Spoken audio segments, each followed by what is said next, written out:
Hello. Okay. Good morning, everyone. Thank you for joining us for today's first panel discussion in the morning. And hope it's not too early for you guys, and hope we can keep you all very excited throughout the whole session. My name is Stephanie Liu, and I'm the Chief Operating Officer in Kubitz, Taiwan. And it's my honor to be here to host this discussion with everyone. And joining me, there are four gentlemen. They have been dedicating themselves into the investment field. And then today, I believe it will be a very precious time that we spend together and learn more about their experience in the investment part. Okay, so please allow me to have each of them to introduce themselves briefly, and then talk about what kind of business or what kind of projects you guys are running. Well, good morning, everyone. My name is Julian Liang. I work in Hong Kong, so I'm the founding chairman for Hong Kong Blockchain Association. However, I am also very proud of being the son-in-law of Taiwan. So my home is in Taipei, and welcome everyone here to Taiwan. And I myself is a private equity investor. However, I got into the blockchain area by personal investment in VC area, and since 3 or 4 years ago. And I'll talk more about my investment strategy, but I'll pass on to our very senior fund manager, Dr. Huang here. Oh, you're done. Yeah. I'm very honored to be here at my hometown, Taipei. I also work mostly in Hong Kong. I'm running a fund under Morningside. Morningside is one of the earliest VC fund in China. Together with IDG, I started doing VC investment work in '97. I graduated from, Tim Draper as Stanford EE. I also have Stanford EE, then JD law degree. Then I went to China in '93. So I've been looking at this blockchain as the so-called new internet, because I have a good friend whose name is Jerry Yang. When he was playing with this Jerry's guide to the internet at Stanford, I was just next to him. So I'm kind of look forward to this new waves of opportunities. I'm Douglas from Singapore. We have a 100 million fund that focuses on smart city investment. Actually, 70% of our fund is targeted at venture building, and 30% is targeted at VC activities. So about 10 million of the fund is dedicated for blockchain-related investments. Good morning, everyone. My name is Barry Lee. I've been in the VC business for about 15 years, and also about $100 million fund. Traditional VC would invest in deep technology with a lot of fundamental research, and we help commercialize the intellectual properties and help them grow business globally. Thank you, everyone. So let's start this discussion for today. So I believe that the past year has been quite an upset year for lots of the investors, including crypto investors. Especially we saw the falling of cryptocurrency price drop, and also some of the ICO projects. So what kind of lessons that you have learned from the past experience, or you've been heard from your investors that you can share with us? Okay, we better take our turn next time. So I won't be the first one to go all the time. But thank you very much. A lot of lessons learned last year for sure. But number one lesson, I think, is everybody should play by rules. And we got our freedom in 2017, 2016. However, we misused our freedom. A lot of ICO companies had nothing but only white paper book. And they raised money and lost money, and some of them also possibly stole money and took it away. And that was a big lesson there in the land of freedom. When we have freedom, we better respect other people's rights as well. So we better also build up a rule of the game and follow the rule of game. Number two lesson here, I would say, is the application. Of course, every new technology would have its hype season. just like the first generation of World Wide Web. Tim Berners-Lee started in 1990, and we had the bull run of of the stock market. Everything was trying to put a .com behind. I was trying to have my first baby at that time. I say I better name him as JLiang.com. But anyway, we didn't have that happen, of course. And everybody saw the crash of the stock price. Afterwards, you see the real application started. We had the same situation within last years after last 10 years after the first killer application, Bitcoin. The Bitcoin price went up and then came down. But we really have a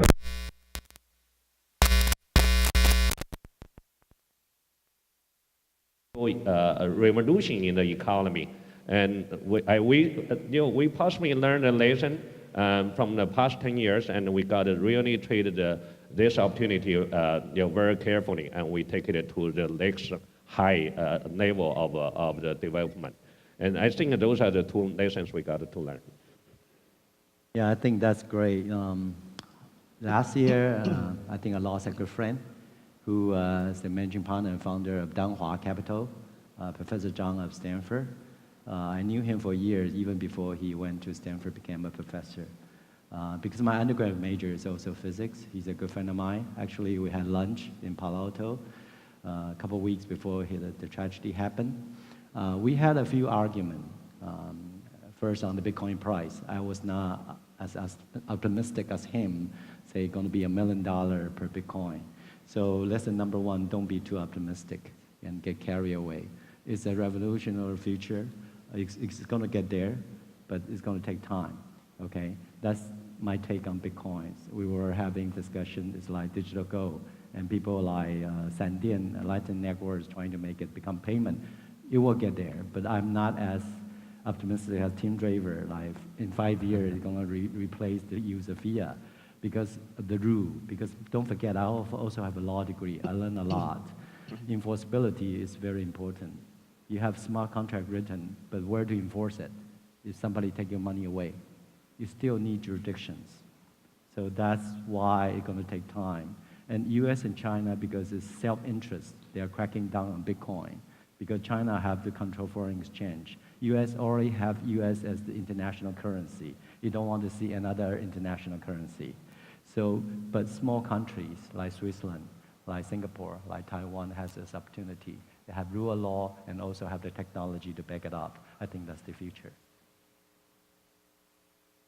So I agree with both of them. I think they pretty much sum up most of the stuff. But I think one thing to highlight is that cryptocurrency is just a very small subset of blockchain technology. So blockchain technology is actually very broad. And I'm a big believer and a big fan that blockchain technologies can replace trust. So in future, when it's finally implemented across jurisdiction, blockchain technology can really perform that trust factor. Just echoing the panelists as mentioned briefly, that I think because the gold rush during 2017 and everybody's kind of rushing in without a set of rules and regulation, right? I think the true freedom is actually if you play by the rules, right? And I mentioned that you have to have the enforceability, accountability. I think that we're just starting to realize that the application and the usage of all these technology, that we need to actually have a set of rules to play by, and I think that will actually help the industry to take off going forward. Okay, thank you for sharing. Okay. So question number 2 will be, in 2013, the first Bitcoin fund was launched, and since then it has been almost 6 years. And what have you seen, any kind of issues or problems you have seen for this like digital asset funds in the past? Digital asset, because our background is venture capital, okay?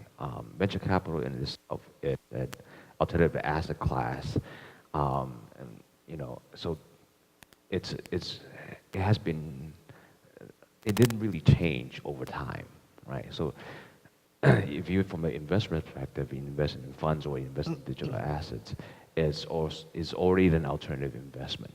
And I think the due diligence and the risk profile for this type of investment needs time for people to accept.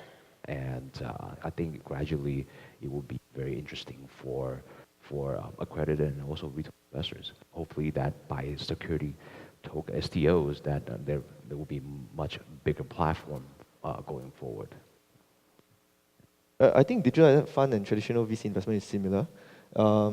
Having been a serial entrepreneur myself, I have raised a lot of money from VCs, and recently I've gone into venture activities. I realized that the crypto-related investments is a bit trickier. So like in Singapore, if you openly declare that you're doing blockchain and crypto investments, your bank account will likely be frozen in the next couple of days. Yeah, so we're very careful in the announcements that we make, in particular to crypto and blockchain-related investments. So I think it still takes some time before the entire market actually accepts it. When you set a fund, you have to tell your investor, your LP, very clearly. You're doing private equity, you're doing VC, or you're doing digital assets. So it's somewhat difficult to cross the line. You know, I think use Danhua as an example. It took Professor Zhang a lot of persuasion in order to have the LP agree for him to step into the crypto world. Unfortunately, the result wasn't good. So I think you know, whatever is the purpose of the fund set up, you have to stick to the rules and whatever promise you made to the LP. But on the Bitcoin things, I think Bitcoin has become alternative assets. It's just like, you know, the money all backed by the central bank, by the government. You know, Bitcoin is another asset. I would advise you have substantial asset, put a percentage, just like what I have been doing, a little bit of your fund into the crypto, and probably you don't jump in at a certain price. You took it over time. I think that's the strategy.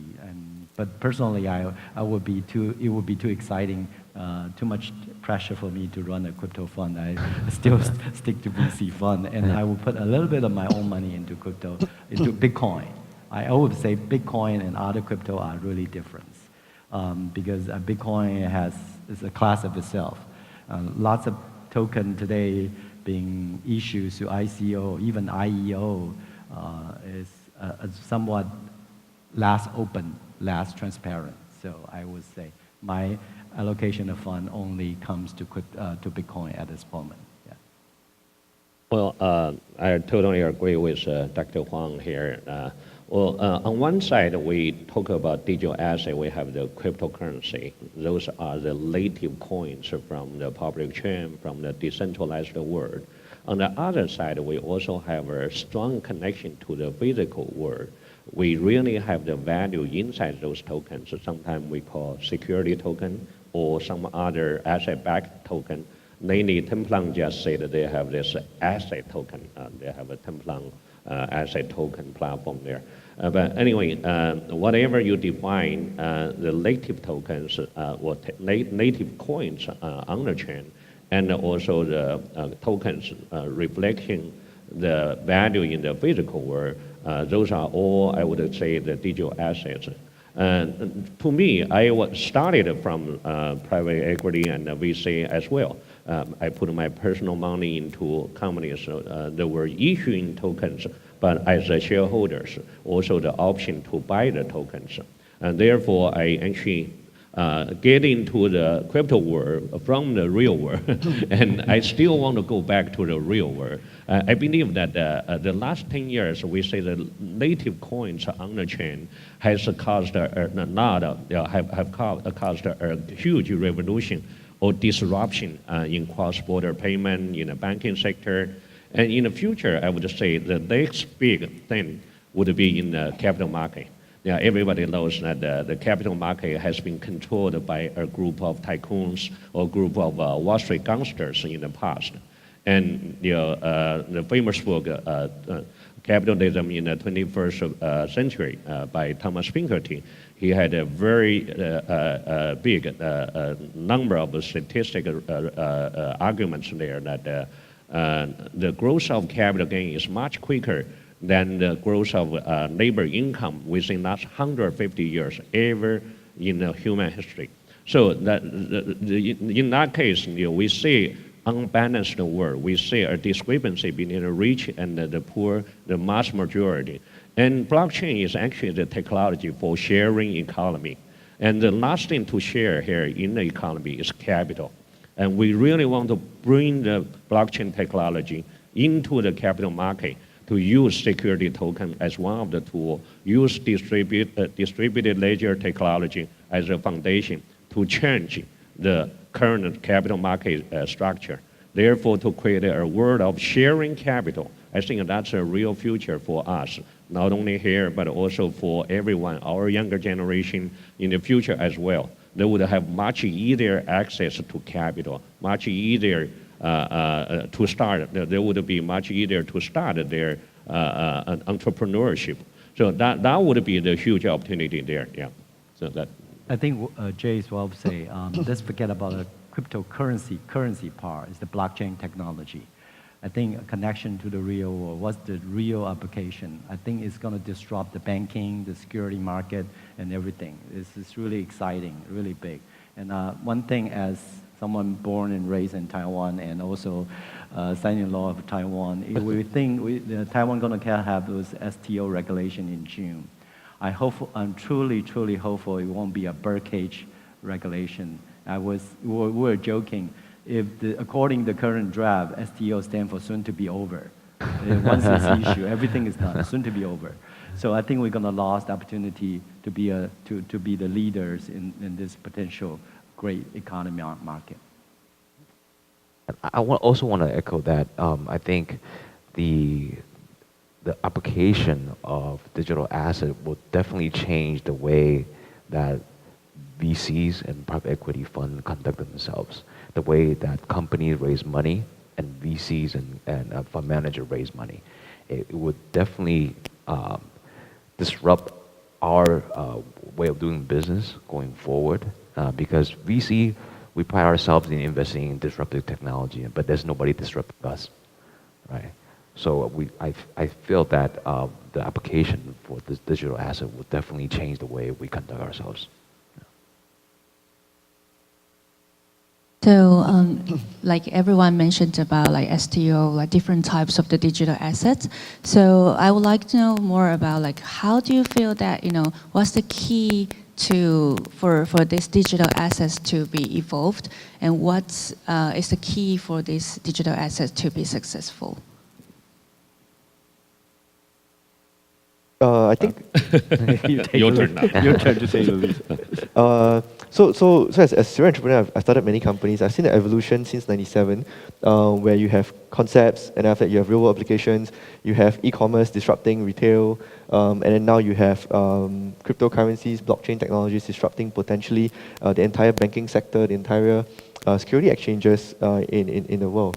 So I think that the whole space of blockchain right now is very vibrant, and that a lot of the current happenings like the ICOs and then going on to IEOs and then going on to STOs will cause a very big disruption in the way the governments are currently trying to review the various regulations across the various markets. So like I think Cambodia just released their first full license spectrum, so soon after Thailand, after Japan, right?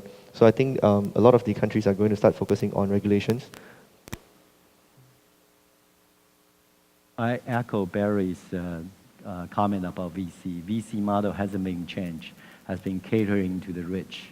You're LP, you go to Harvard Endowment Fund, you go to California Retired Teacher Fund, you ask for money, and you give them a great return. One of the Morningside's, TMT Fund 1 have a tremendous amount of return, but all the money returned to the upper class.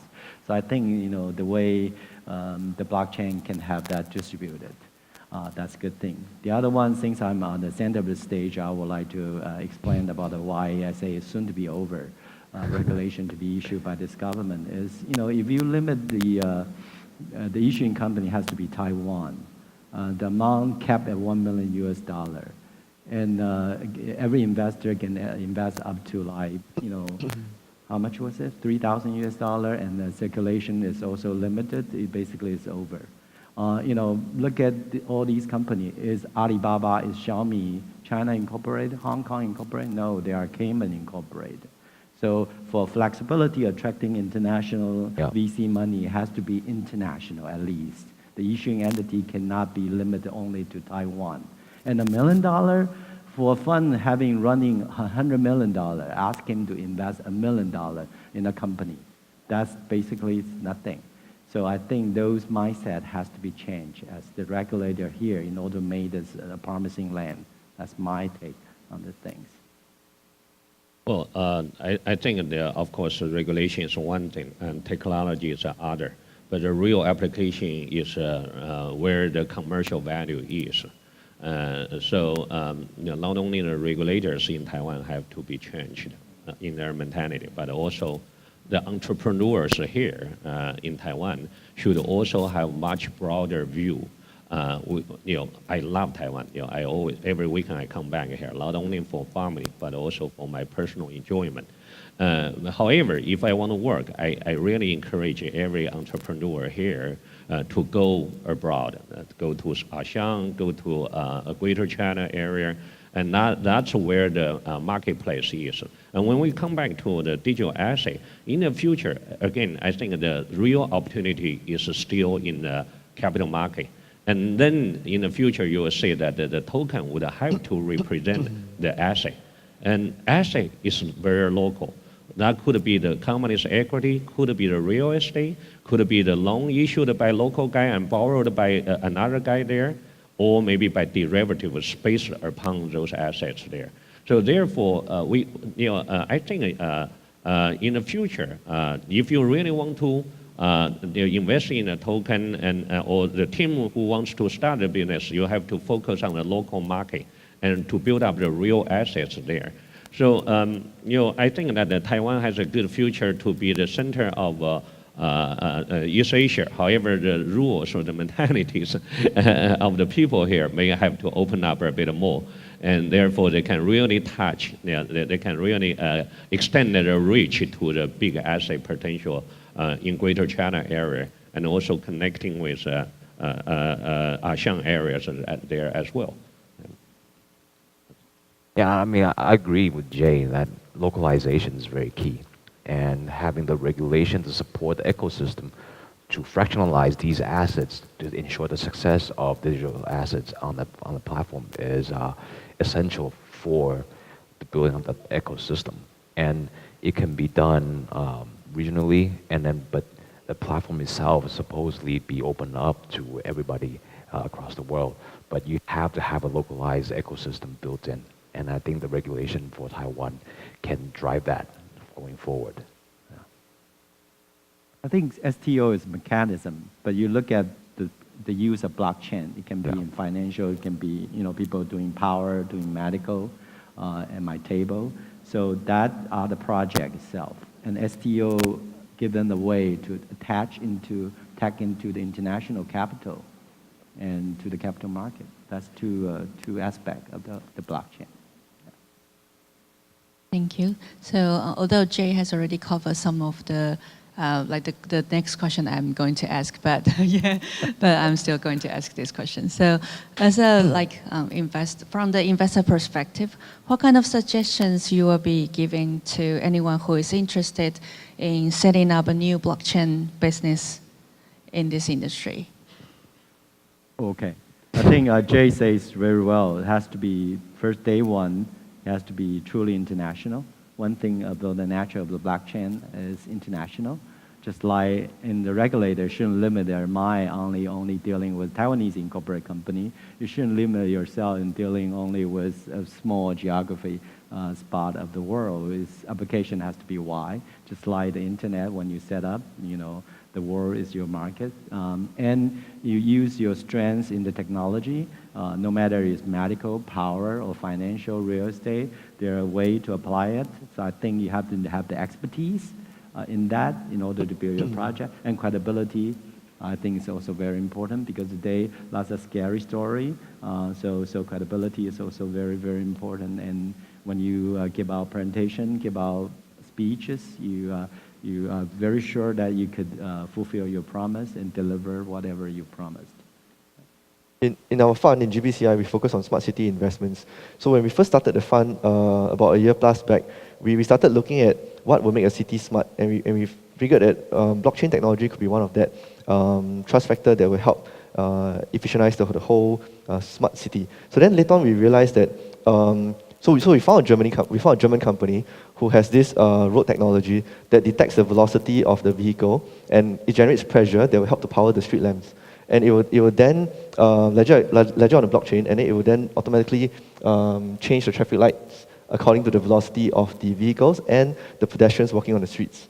Then we realized that, oh, okay, then this can also power with another Japan company that we found that has this LED technology that can wirelessly charge. So then we then think that, okay, maybe we can also invest in electric vehicles, which can then take the street lamps, charge the vehicles, create a velocity, and create a very efficient transportation system. Then we realized that the entire infrastructure to build that cost over $1 billion. So practically, it's not practical. So from our perspective, right, we actually look at investments from a very commercial value perspective. So we believe that when we invest in blockchain technologies, one of the companies that we invest in, they are very, very, very focused on third world emerging markets. So they're very focused on cities that is like 10-hour drive, 20-hour drive, or even like 3 days drive to somewhere. And then that whole place is empty. So the whole place, they don't have a currency. So they trade using the ship with someone's corn and someone's corn with someone's rice. So this particular company that we invest in, they provide the blockchain ledgering technology, smart contracts for the municipal government. They also sponsor the government free Wi-Fi for that area. And they also provide the citizens with the ability to use a cryptocurrency to trade against the other. And then that I find more meaning than creating an international blockchain application that has very little use at this time. Yeah. I think a blockchain company or any type of technology company, I think there's no difference in that sense from the investor perspective. Because a lot of ICOs, when they have the white paper and then send out the potential applications of the technology, is just nice to have, right? There's not a lot of value add. They're claiming that they want to disrupt the old way of doing things, but it's still nice to have, but it's not a must-have, right? So when you're starting any type of company, blockchain or not, that you got to make sure that your application is a must-have and you can really address the problem at hand. So we see that kind of filter out throughout the last year. So unless you have a real demand for the application and your technology, I think that that would be the driver of whether blockchain or not, how we as an investor look at it. That's very good. Yeah, well, I think Douglas, right? Barry. Yeah, Barry. I'm sorry, Douglas. But anyway, I think I want to follow up with Barry that that's a very good statement. And usually, investors are struggling between technology and also commercialization model. However, I always like to mention fundamental is always fundamental. Which means that you have to have a good commercialization or monetization strategies there. If you only have the best technology in the world, we've seen the best technology failure in the past many times. Everybody can point out a lot of samples there, examples there, like beta versus VHS in the past, or even Windows versus Apple in a while, for a while. So we, investors love to say the fundamental first. And I remember in the past, in the last internet revolution, a lot of people were talking about IPv6, IPv9 back in early 90s. But you don't see those people anymore. You only see the yellow book guy, Alibaba, or the sex joke guy like Lei Yis. Remember back in early year 2000, Lei Yis now is also a guerrilla in the internet industry, playing games there. I mean, providing a lot of games there. But they were actually making money from sending out the SMS with sex jokes. Of course, those are not really high-tech stuff. However, they survived the winter of the capital market, and therefore made their future much brighter than many other peers. So I believe fundamental is one thing that's very important. That's for general investment. Every single investor would like to say the commercialization model, the monetization of the technology there. But come back to crypto area or the digital asset area, I think the two specific areas I'd like to mention. Well, POS, everybody is talking about POS now, and I believe in the future, the environment-friendly mining system in the POS, a lot of people put money into the public chain of POS.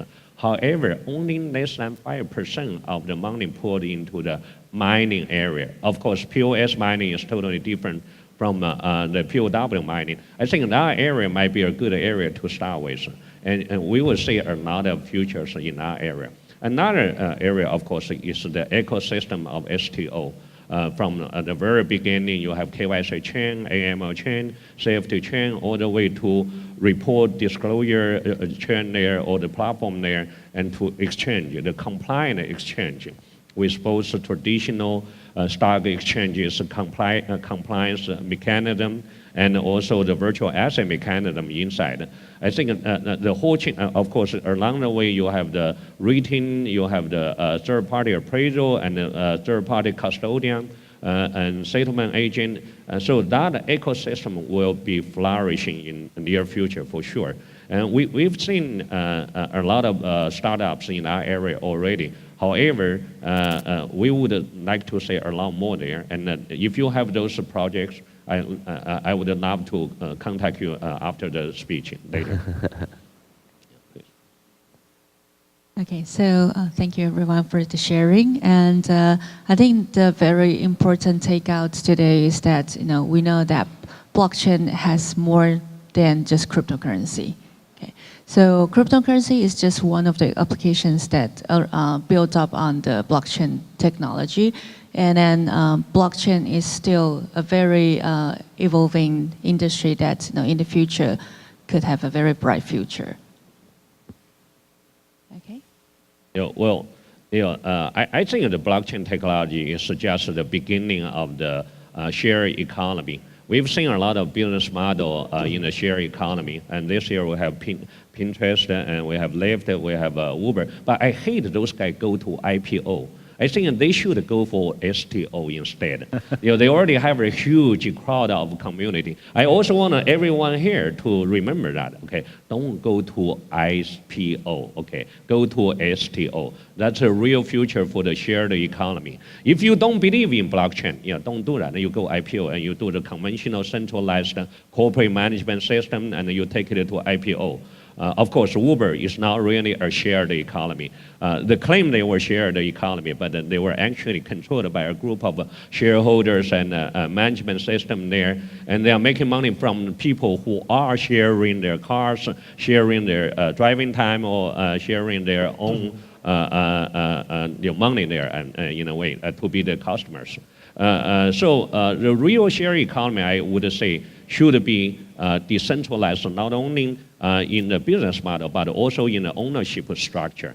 So if you believe in blockchain, you should believe in STO in the future. And to me, I think the future should be very, it's a very decentralized way, and it's going to be peer-to-peer, end-to-end direct transaction without any intermediaries. I've been an intermediary for 25 years already, but I hate that system there. I think that I have a digital utopia there. Everybody has their own possibly crypto avatar there in the future. One side, they have a communication system to deal with their peers, their people, and the government as well. I call it compliance or the brake of their car. And the other side is AI, it's big data, it's IoT, everything enable them to make themselves living better, have better economics according to their own financial plan, and they can buy and sell their own asset anytime. So that avatar would make decision for us. In the future, we just talk, while we are speaking on the stage, possibly my phone or my digital avatar is talking with Stephanie's avatar there and say, hey, what tokens you have for sale and what liquidity I have for you, and then we can just do direct transaction in the future. And it still will be the foundation, just the first step to go forward. And end of that road, I would say, in the future, you don't say any capital market anymore. It's the end-to-end peer-to-peer transaction all the way. So that's my dream in the future. That's a very interesting peer-to-peer capital market. I can somehow echo that because in these 2 days there are two conferences, and this afternoon I have the same panel will be on the DLT 101. This one is called World Blockchain Summit. The other one is called DLT 101. DLT is distributed ledger technology. It's distributed. The beauty of it, when you look at Satoshi's paper, there's mistrust of the central power. So they want to give the power back to the people who owns it. So I think that, it's very interesting comment. Lyft and Uber, who's making huge amount of money? Those VCs and founders. On behalf of who?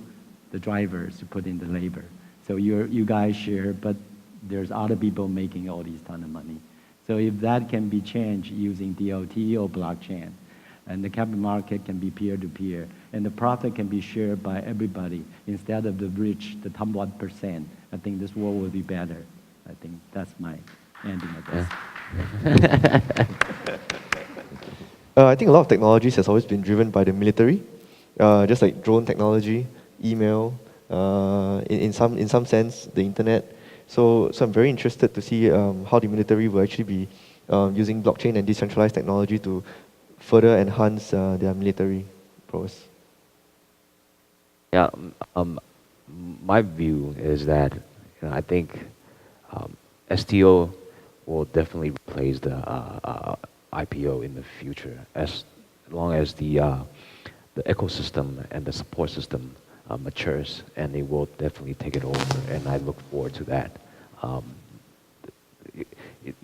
The aspect of issuing tokens will no longer be an alternative way. It should be the standard way to do that. So I'm hoping to see that soon. I actually like to add a bit more about STO and the decentralized trading in the future. Everybody knows a story about Nasdaq. What happened to Nasdaq? Nasdaq, National Association of Security Dealer, automated quotation. It was only a quotation system built upon intranet in 1971 because all the broker-dealers were trying to manipulate their customers by OTC trading. So for example, Stephanie is one of the entrepreneurs. She come to me, I'm the broker-dealer, I'm the intermediary. And she say, hey, Jay, would you find somebody to buy my stocks? Then I go to, Stephanie said, I will sell my stock for $1 per share. Then I go to Dr. Huang, hey, Dr. Huang, I have $2 per share of Stephanie's wonderful company. So the price is totally different. The intermediaries were making a lot of money. Every single dollar put into the entrepreneurship, possibly 50 cents were gone to the brokers like us. Oh, of course, we have more lawyers, you were from lawyers background, and accountants and fund managers, every one of them. So those systems were actually manipulated by broker-dealers or intermediaries in the black box before 1971. Then SEC said, you guys have to do a transparent way. Therefore, internet were adopted, and Nasdaq were built. Only a quotation system, adding all the startup companies all together on the national reporting system there, NMS.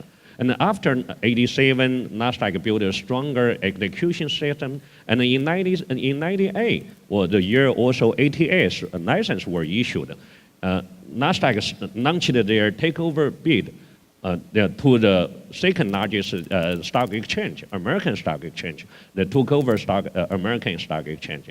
Well, that was not even alert to NYSE, the centralized system there. But in 2003, NASDAQ launched another bid against the NYSE. NYSE guys were saying, what happened? This guy were trading shitty OTC startup companies. Now they came to buy us out. We were the crown jewel of the capital market.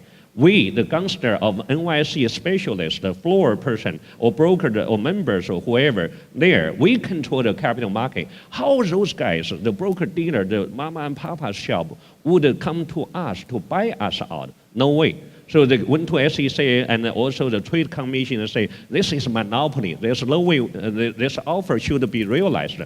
Now we say, of course, we say three major systems, ICE, NASDAQ, and also SME. So those guys survived. But NASDAQ was the first example of decentralization in the capital market. Now NASDAQ is an exchange without an exchange floor, without membership, without a specialist, without floor persons. That's part of the, well, of course, NASDAQ is still the market maker to market maker. Or if you have access to direct, so what we call the ECNs, electronic communication networks, you may also do your trading by yourself directly through the NASDAQ level 2 market system. But again, I say even NASDAQ is still centralized server. In the future, we will see a lot more DEX, decentralized exchange in there happening. Of course, at the beginning, it's going to be a hybrid DEX.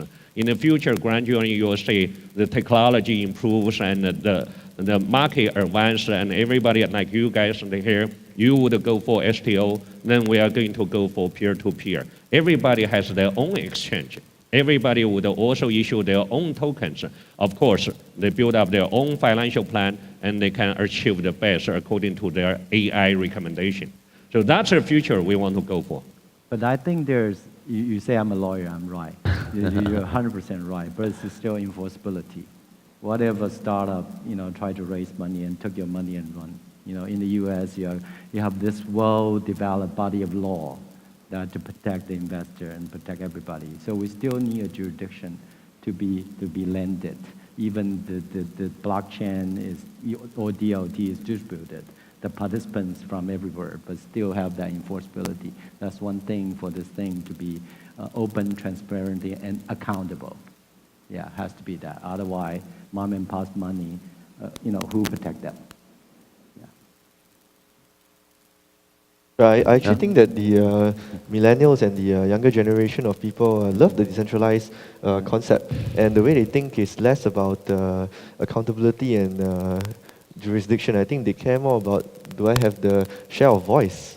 And decentralized networks actually give them the ability to cast their votes or have a share of their voice. And that's what I think this transition period will be for blockchain in the next 20, 30 years.